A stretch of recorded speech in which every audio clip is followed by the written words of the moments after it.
Azad gold and diamonds, Thazhepalam, Tirur. Rayaranellur ക്ഷേത്രത്തിന് സമീപം നവജാത ശിശുവിനെ ഉപേക്ഷിച്ച നിലയിൽ കണ്ടെത്തി. ബുധനാഴ്ച പുലർച്ചെയാണ് കുഞ്ഞിനെ കണ്ടെത്തിയത്. രാവിലെ നടക്കാനിറങ്ങിയ പ്രദേശവാസിയാണ് കുഞ്ഞിന്റെ കരച്ചിൽ കേൾക്കുന്നതും പോലീസിൽ വിവരം അറിയിക്കുകയും ചെയ്തത്. സംഭവത്തിൽ കൊപ്പം പോലീസ് കേസെടുത്ത് അന്വേഷണം ആരംഭിച്ചു. കൊപ്പം നടുവട്ടത്ത് ദുർഗാദേവി ക്ഷേത്രത്തിന് സമീപത്തായാണ് നവജാത ശിശുവിനെ ഉപേക്ഷിച്ച നിലയിൽ കണ്ടെത്തിയത്. ബുധനാഴ്ച രാവിലെ 5:10 നടക്കാനിറങ്ങിയ പ്രദേശവാസിയാണ് കുഞ്ഞിന്റെ കരച്ചിൽ കേട്ടത്. തുടർന്ന് നടത്തിയ തിരച്ചിലിൽ വഴിയരികിൽ തുണിയിൽ പൊതിഞ്ഞ നിലയിൽ ആൺകുഞ്ഞിനെ കണ്ടെത്തുകയായിരുന്നു.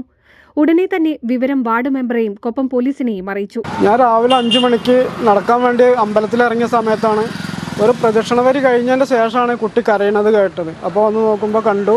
അങ്ങനെ തിരുവേഗപ്പുറ 10ാം വാർഡിലെ മെമ്പറായ ബാലേട്ടനെ പോയി കണ്ട് വിളിച്ചു വന്ന് എല്ലാ കമ്മിറ്റിക്കാരും വിളിച്ചു കൂട്ടി വിവരം പറഞ്ഞു. പോലീസും ആംബുലൻസും വന്നിട്ടാണ് കുട്ടിയെ കൊണ്ടുപോയത്. പോലീസ് എത്തി കുഞ്ഞിനെ പട്ടാമ്പി താലൂക്ക് ആശുപത്രിയിൽ എത്തിച്ചു.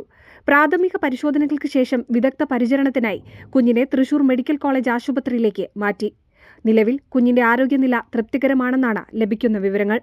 സംഭവത്തിൽ കൊപ്പം പോലീസ് അന്വേഷണം ആരംഭിച്ചു. പ്രദേശത്തെ CCTV ദൃശ്യങ്ങൾ കേന്ദ്രീകരിച്ചും അടുത്തുള്ള ആശുപത്രികളിലെ പ്രസവ വിവരങ്ങൾ ശേഖരിച്ചും കുഞ്ഞിനെ ഉപേക്ഷിച്ചവരെ കണ്ടെത്താനുള്ള ശ്രമത്തിലാണ് പോലീസ്.